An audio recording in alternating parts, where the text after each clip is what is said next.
Oh, we had first two new pieces of business, or just business.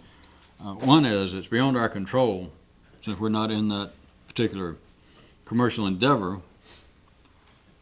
But it seems in most of the cities, the word we got was that the in your stores, in the bookstores, surely within the next several weeks, they said there would be the Cliff's Notes based on the Kairoot stories will be in your city. Another one is, and for the sake of fairness, we wanted it to be publicly stated now that within the next 2 weeks we shall, within the Kairoot fraternity, or we will be ordaining some women and some cross-dressing roofers to show that we are up with the times.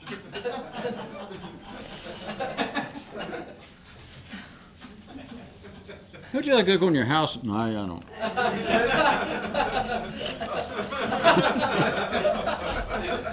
Is that Rudolph or is that a roofer dressed in a tutu?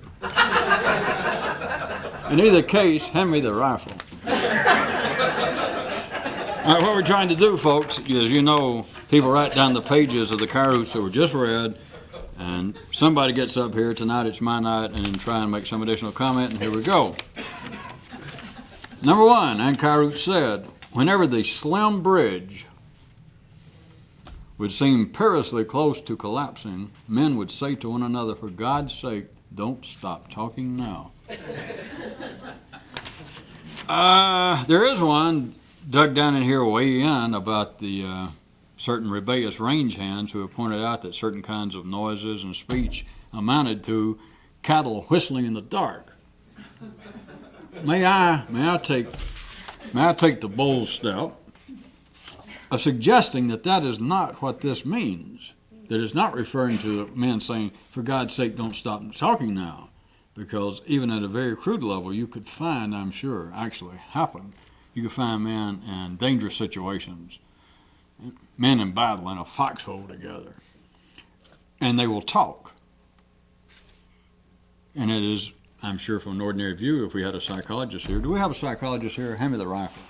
Would say that there is something inherently comforting, like amongst the herd, like cows mooing to one another, wolves wolving to one another, is that men will talk in times of danger. It's sort of like, well, it makes me feel better. At least I know I got other humans. I say to that, puffing stuff. Well, they told me I can't say funk on the tape anymore.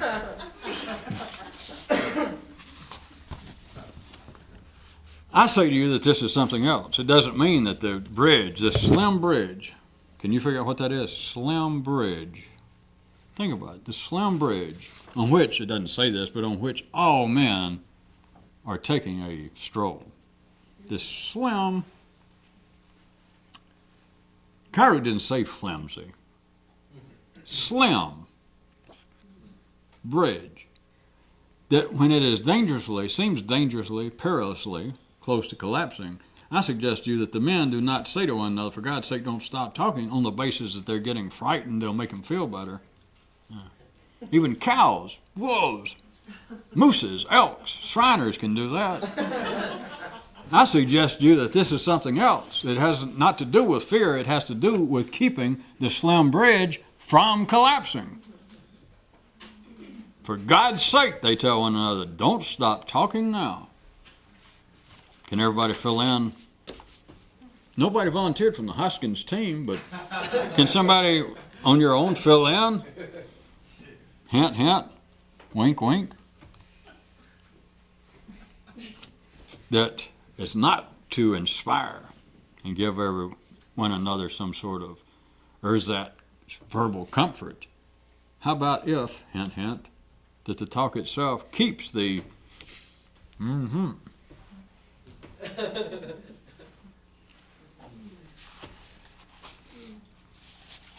Of course, there's even a worse possibility, but that is a more exhilarating one. But and Kairoot said, for humans to have what they call human emotions, they almost have to talk about it. And there's a note that says, please note the liberal, nay, sympathetic, charitable inclusion of the word almost. Thank you. I mean, it's good in times like this when the reputation of such previously august bodies as the United Way has plummeted to such depths to have the inspiring example of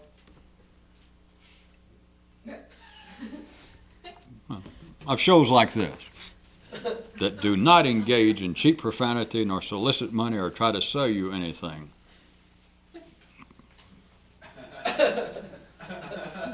Of course, I don't know whether people on cable understand that the cable shows, the cable systems, won't let you sell anything. They'll jerk you off there if you try to sell something. So, in that case, all of us can pretend. That's why you don't see any of these cheap-ass preachers besides us on the air, on the cable, because they found out years ago that you can't, say, send me some money or God's going to crush my liver during the night or something. Or, we got books. I got new tapes. Get tapes of this show. You can't do that. And so I can act magnanimous and well, we're above all that. It's great to be above things when you got no choice, isn't it? Look at that. The man is still swimming in the midst, the storm, the Titanic. They all went down. Everybody's drowned, and he is still floating.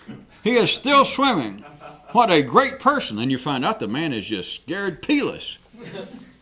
No. You didn't catch it. In other words, he had no choice. And Kairouch said, we got to move on. We got to move on.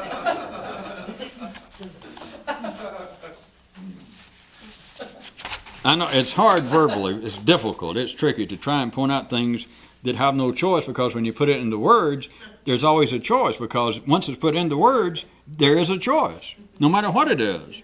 Such as there's part of the Kairouch that says when humans want to have what they call human emotions, they almost have to talk about it. Because as long as you put something in words, you can say, Wes, this is up. But as long as you said that, there's a choice. Because somebody's going, even the same person or another reasonable person could go, well, then that is down. Or an unreasonable person could come along and say, wrong, that is down. As long as you say it, there's a choice, see? And so once I said, the ship went down, everybody's drowned except this one guy. And you could comment, my, what a strong swimmer. What a soul of a lion. What determination to live. It could be that he's got no choice. It's just hard to explain, because you can go, wait a minute. You mean everybody else drowned and this guy is still afloat, and you explain it not because he's a great swimmer, not because he has an extremely deep-rooted will to live. You're saying he has no choice. That doesn't make sense. Picky.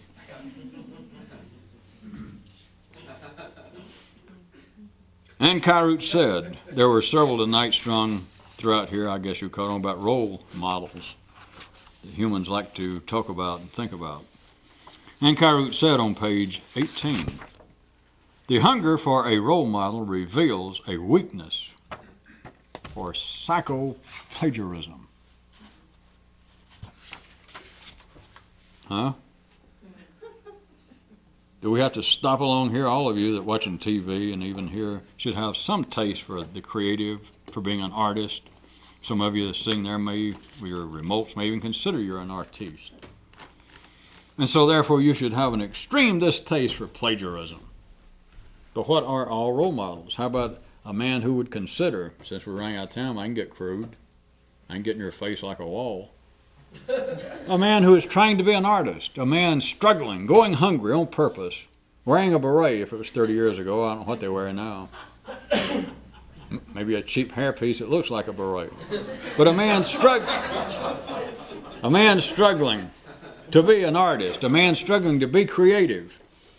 And now you know this. Let's take a painter. And if you start talking to the guy, and you ask it all, like, well, who's been your influences? He won't even hesitate. Or you say, who's your heroes? And all this is role models. And what will he say? I don't know. Motherwell, Rivers, Lichtenstein, Picasso. And if you're ordinary and you're playing along with the game, you go, well, man has great role models, great taste. What's he describing? He is describing a weakness. That is a taste for it, because if you're in the herd, you got no choice. You're looking at another cow's rear end all your life. I mean, the rear end may be, Matisse. But Jesus is still somebody's rear end, and that's your role model. And so if a man says, well, yes, My inspiration. What I do, I may not have found my real spot yet. Maybe my style is still somewhat coalescing, gelling. But what inspires me, I picture. I have my own dream, my own inspiration, Picasso. And people go, my, somebody interview me, write that down, it'll be reprinted in a story. And people go, my, what the hell's the guy saying? Now, at the ordinary level, it doesn't mean anything, it's just more eating of your feet. But musicians, anybody, what are they saying? All he's doing is admitting, I'm a plagiarist. If you got heroes, you're a plagiarist. If you're satisfied to look up another cow's rear end, be there in the collective, I don't care, the rear end in front of you could be Moses, Einstein, Descartes, maybe not John Locke. Well, I just things I know about the man by reputation. But at any rate, whoever, and you say, yes, I have a role model. There's somebody that inspires me. And of course, if you're in the herd and if you're ordinary, the more that they pick out somebody that the herd already has established as being decorous, admirable, a success, then you too, it's almost like, well, you're kind of successful. Even if your painting, sucks. Even if your music is terrible. If they go to the trouble, somebody to interview or somebody to talk to, and you say, well, my inspiration, musically and otherwise, is Charles Ives, because he too led a life of somewhat obscurity, had trouble even getting his work performed. And everybody goes, well, Charles Ives, by God, at least you're in the 20th century, and you understand the difficulties of being an artist. And the guy's music could be, awful by somebody's definition. Just he's never going to get anywhere. But if somebody goes to the trouble to even interview him, he says, my hero. I've sort of modeled myself, not my music, of course. I don't try to copy him, but kind of my inspiration is Charles Ives. And they'll write, Charles Ives. As though that meant something. Of course, the ordinary level, it does mean something. They think, well, the guy has at least an inspiration. Assuming that Charles Ives stocks on the high mark still. They say his model, his inspiration is Charles Ives. And they don't bother pointing out that his model, I stood there and talked to the man. He had a bust of Charles Ives. He had some paintings. He had an original manuscript. So Ives' Second Symphony, he had at least, it was half the full score. And he said it was his inspiration. And the interviewer, using this as an example, doesn't bother to point out, assuming the man had any musical ability himself, to point out that I heard him, he sat at the piano and played some of what he had written. And I don't know. In other words, it sucked. But they say his inspiration is Charles Ives. Good night, folks. That's all the time we got. Some of you people are some of you people are newer to even other cities than others, and you may not know it, but in some times past, I don't want to get your hopes up particularly, but in some times past, some of you may not know it, but I was flying up to New York and to the West Coast once a week. And I know it made it easier on you people up there to attract people, and plus with you, I know, I'll assume, since you're interested in it, that you find it more exhilarating, more interesting for me to be there in person doing it. And I'm not trying to get your hopes up, but I guess it would improve things if I began to show up in some of the other places again. And having said that, the point was, I know you've got your own reasons and your own explanations, and I will take your word for it with your periodic reports that you're trying, but as you know, in New York and the coast, you certainly are getting down to small numbers. And those of you that are there and still as serious as you've been, I wish that you would try and do something about it. Maybe I'll consider coming out or up. But still, you people should do a little more. It's getting down to some precious few numbers. But now on with the more positive aspect. First off, I'd like to say I just found out that I have a terminal disease. Oh.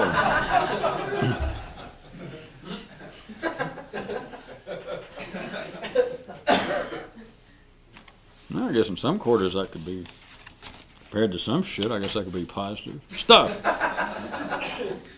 And Kairut said, here we go. One man was so collectively vivacious, consider it, that he almost seduced himself. To ordinary minds, this says down at the bottom of the page, prefaced and finished with an asterisk, to ordinary minds that don't get much more attractive than the herd.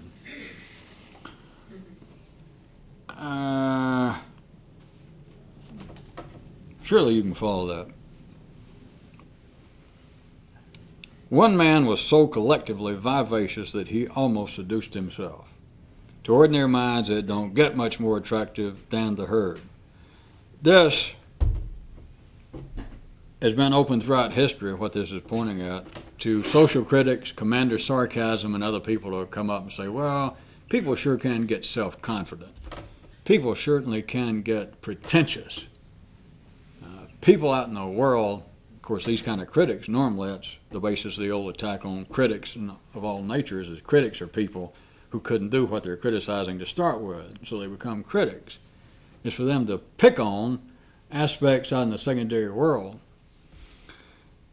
and say, well, people get so self-satisfied. People get successful. Let's say it's a music critic. I didn't mean to get too complicated. Some guy's a music critic, and he writes, and he's always attacking. Well, you know what critics do, just in the ordinary sense, with your major media outlets.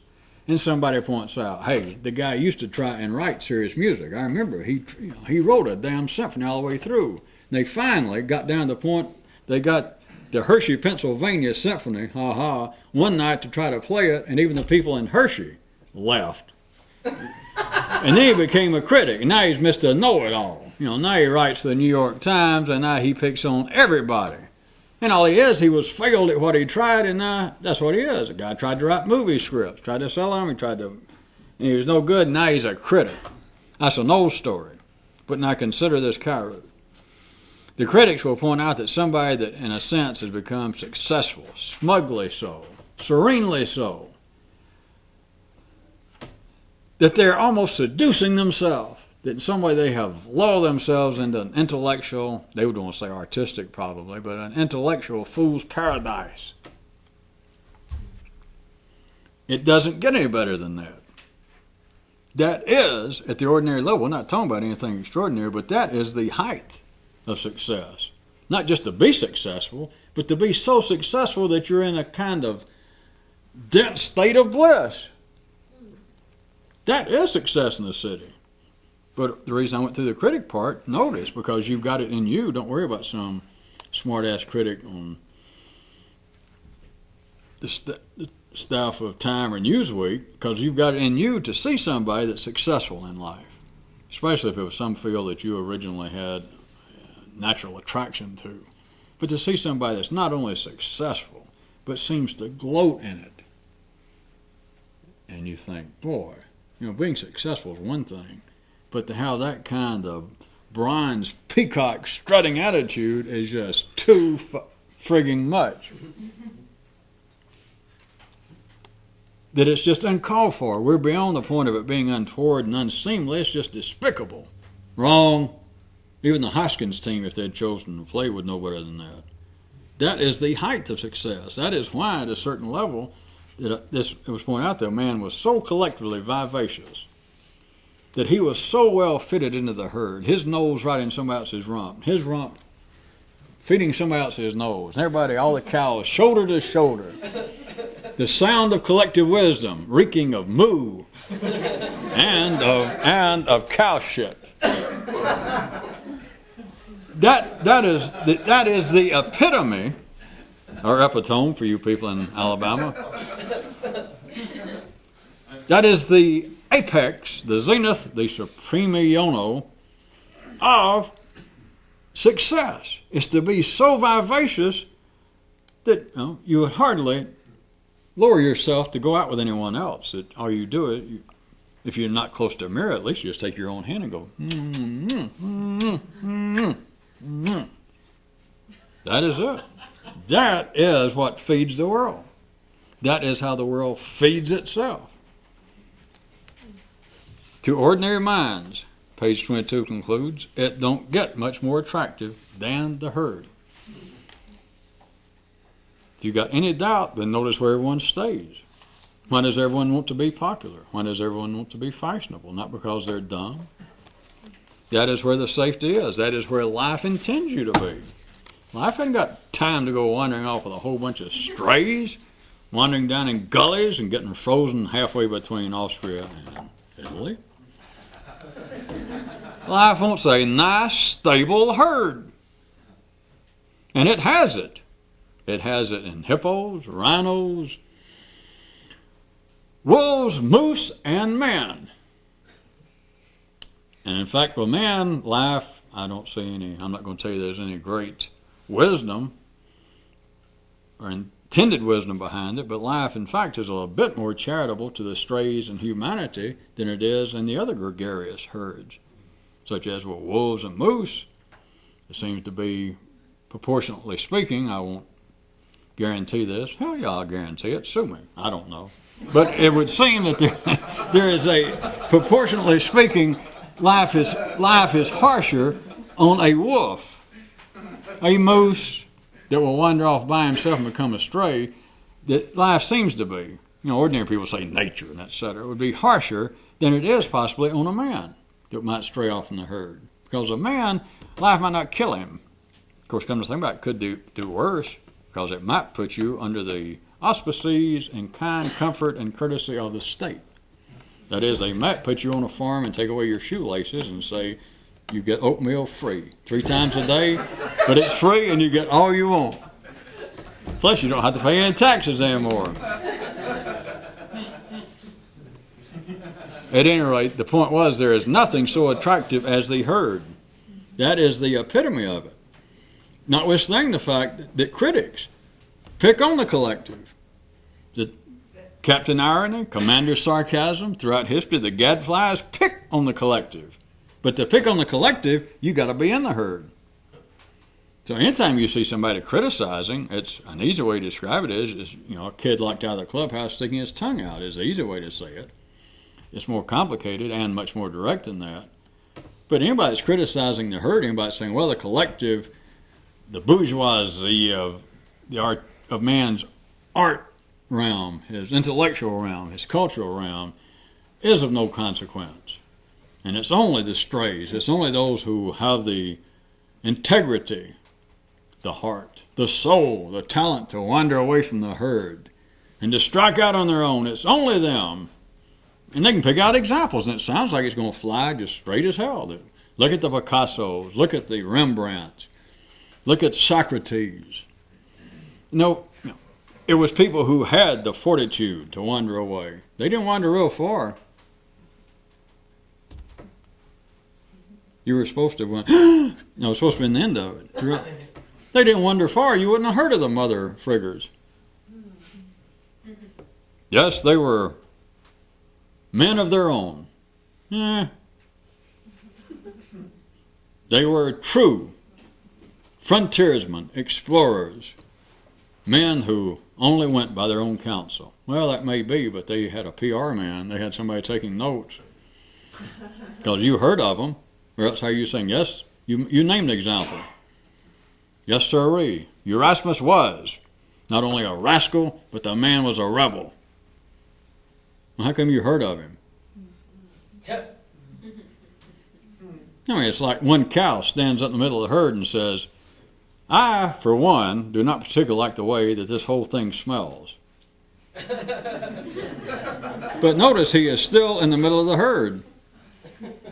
Or if you can follow it, even if he took a step away from the herd, even if the herd stopped for a minute and he stepped away and he stuck his little hands in his pockets like cows will do, struck a pose, like James Dean or whoever, and went, hey, I'm my own cow. I've stepped away from the herd. I think for myself, I do for myself. But then notice he turns around and he's got a fellow cow with him, or his girlfriend. Somebody says, are you taking all this down? There is nothing that don't get much more attractive than the herd. That was what all that was about. Another way to look at it, gravity don't get much stronger than the herd. You don't have to look for black holes from which not even light can escape. As we say in physics, shit. I know something from which even black holes can't escape. And And that is the herd. Because even the black holes, you've heard of them. Somebody that got themselves written up, they want somebody to hear about them.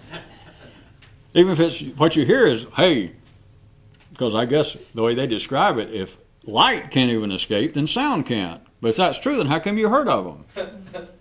I, for one, say that they're overblowing their own importance. There is a bit of self-reference going on. There is a bit of what the law calls acceptable puffery. They are promoting themselves in a way. Or else why have you heard of them?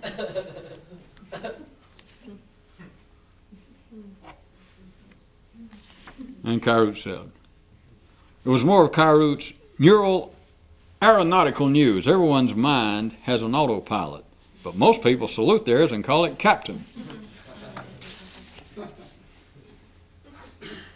No need to dwell on that one. Unless you're planning to take a long trip. And if you are, and you're ordinary, if I were you, first thing I'd do is walk up in the cockpit, take a good look, and make sure it's not you there. I'm not getting on a plane with the likes of me. Now we're getting somewhere. But see, the thing is, on buses, which is ordinary life, people don't get that excited. They figure, well, screw it. It's not like a plane, a bus. If the driver gets, if things go wrong, all you got to do is pull over. I mean, it's a real nice arrangement. It just doesn't scare people that much as long as they think, well, if it don't work out, hell, a bus, all it does is stop, we'll get off, and maybe you got to walk a few miles, hitch another ride.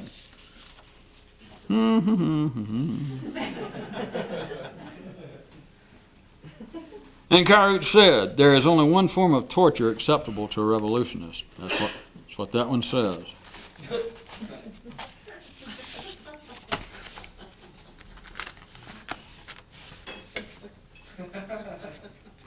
And Kairout said, we've touched on this the last few nights, but I'll reread it, somebody asked for it.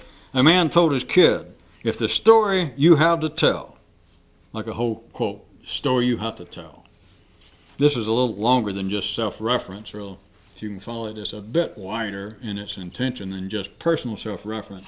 But if your story, it's like telling what kind of guy you are over the range of your whole life, assuming you take your ancestry, that you take kin as being something other than immediate close by target practice.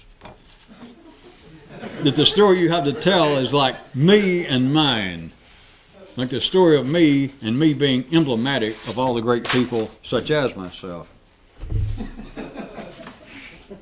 So the old man tells the kid, if the story you have to tell is about you, is about your faith, your race, your religion, your culture, your background, then you, underline, then you have no story to tell. Which is all right, of course, by the way. Because now we're talking about the majority of people. How do people describe themselves? A man running for the highest office in this part of the world. A man running for president, our leader. What does he do? What does he talk about? He tells you, yes, I am a fifth-generation Episcopalian. Family came from Ireland. We have been in banking, in the kumquat business, for now close to 300 years. And people accept that. I mean, it sounds, a man wants to tell, and he'll give his academic background. But it's primarily, you find it's tied when it seems to touch the most, a more basic aspect of, quote, human nature. It seems to be based on religion, culture, race, nationality. That's the story you have to tell. That's the story of history. But I assume by now some of you get some glance of it. There's nothing wrong with that. There's nothing wrong about the particular one. It doesn't matter what it was. I just picked out Irish Episcopalian, as you know. I just pulled that out. It doesn't matter what it is. If the story you have to tell is based on that, then you got no story. Of course, you're ordinary. You don't need a story. If you're ordinary, you're part of the herd. And if anybody said, boy, that's a pretty cheap, shoddy story, all you got to do is punch some other cows around you and they'll all holler, politically incorrect. The other cows will take up for you. Said, hey, you can't talk about us like that. You know, if we let you talk about him like that, next thing you know, you'll be talking about us like that. We're a herd. We're humanity. We don't take that kind of crap. And of course they don't. Nobody even brings up this kind of crap, except people like you that say, would you reread page 70? You're the one that brought it up. Jesus. I would have never mentioned it myself.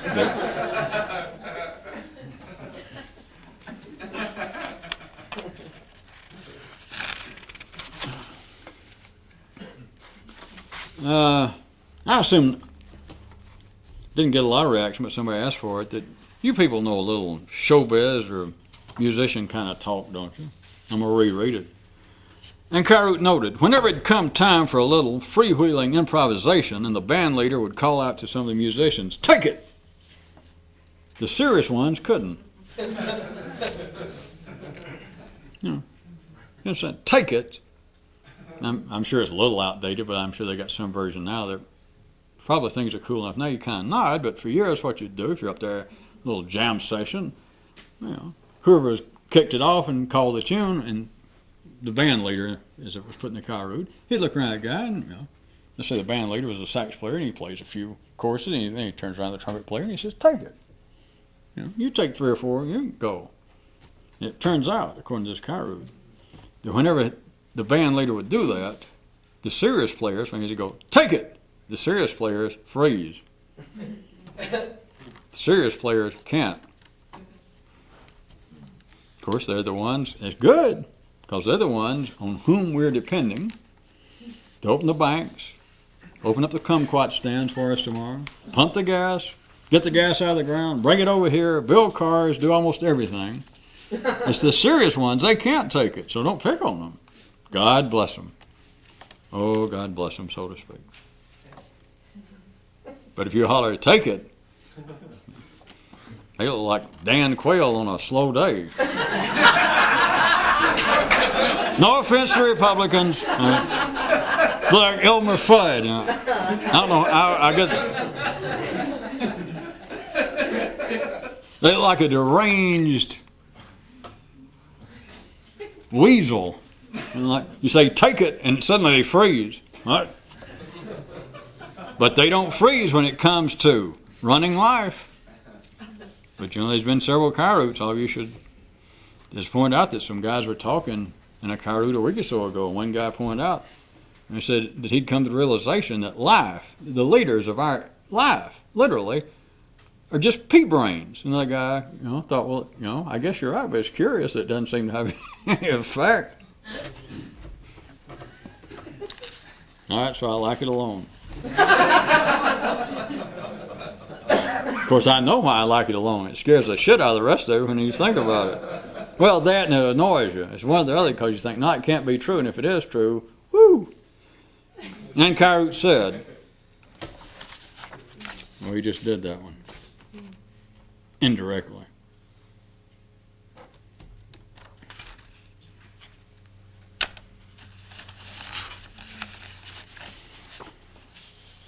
I sincerely wish I gave it short shrift, perhaps, but that you people in the other cities that are getting these tapes, that you would do something new, make some additional effort to get some people in there. Somewhere this side of me, spending half a week in airplanes again. And Kyrut said, this is a good one because it didn't quite go over verbally. Maybe I should rewrite it, but here it goes. It was some travel info given Allah as a definition. The definition being of collective thinking. Here's what it is. Collective thinking, colon, and then the definition that Kyrut offered is the announcing of the bus schedule. Now, you know what that is. They announce what the bus is going, where it's going, where it's stopping, what it's going to do. The announcing of the bus schedule, just as expected. I guess I will rewrite it someday. It doesn't mean just as expected that, well, I knew they was going to call out the bus schedule. Well, you knew that. Let's assume there it is, the bus station.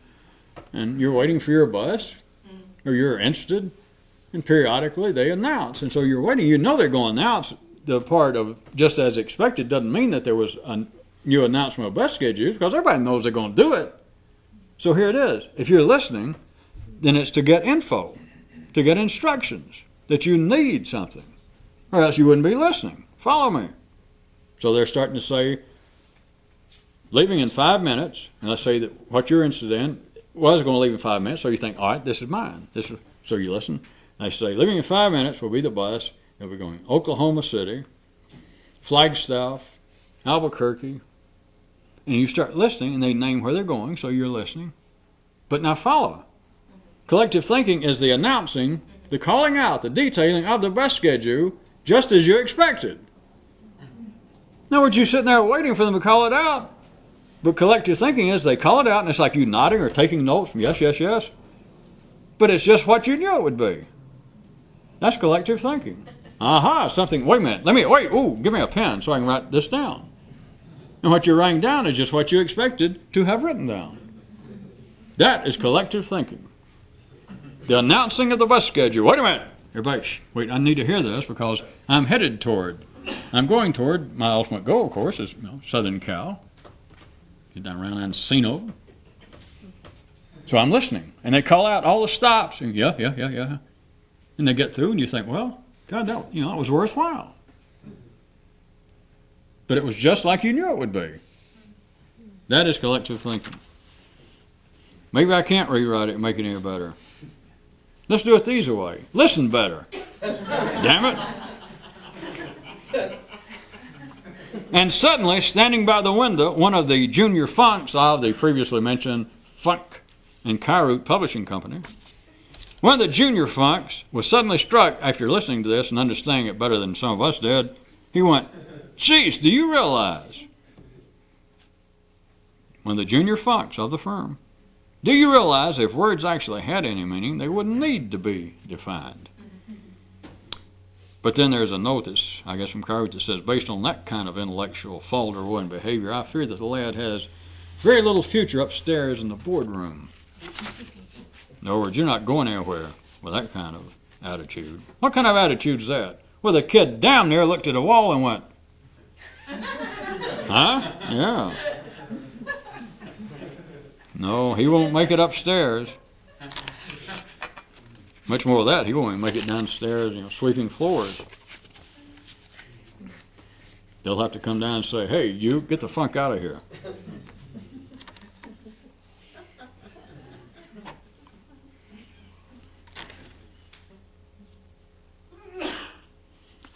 And Kairoot gave another kind of picturization. I did hear a lot of heavy gasping, so I assume you get it.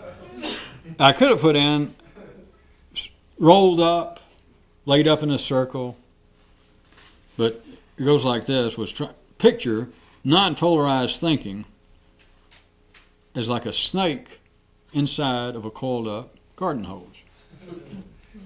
A snake in a garden hose.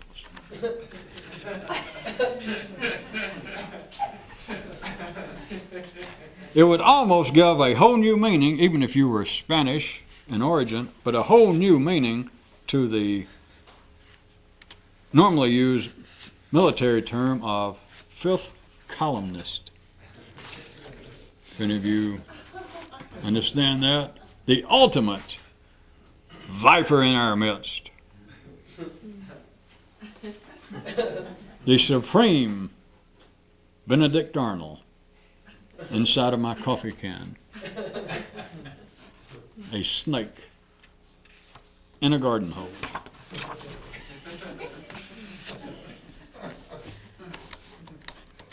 I'm glad it's not up to me to have to defend all of these.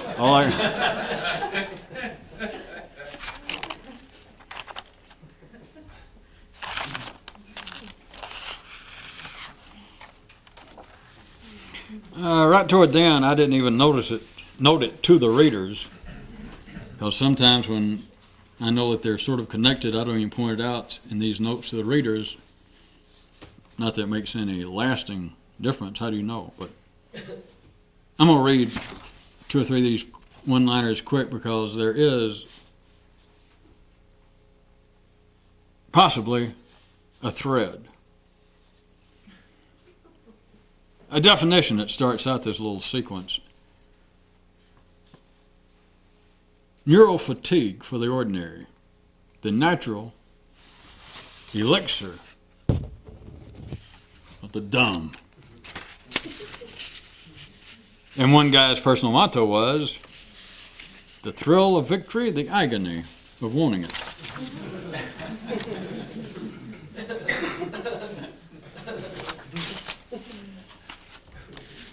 And after much looking around, a man finally thought, you know, if it wasn't for me, I wouldn't have to put up with much crap.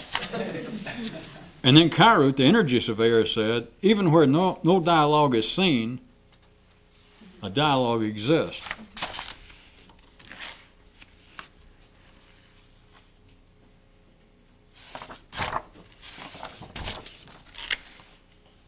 And the guy said, God, I just hate it when this stuff begins to make sense. No, I don't. I just said that. I really love it, but I was too embarrassed to say so. And a man says, quote, those who know a lot bump into things. Oh, pardon me.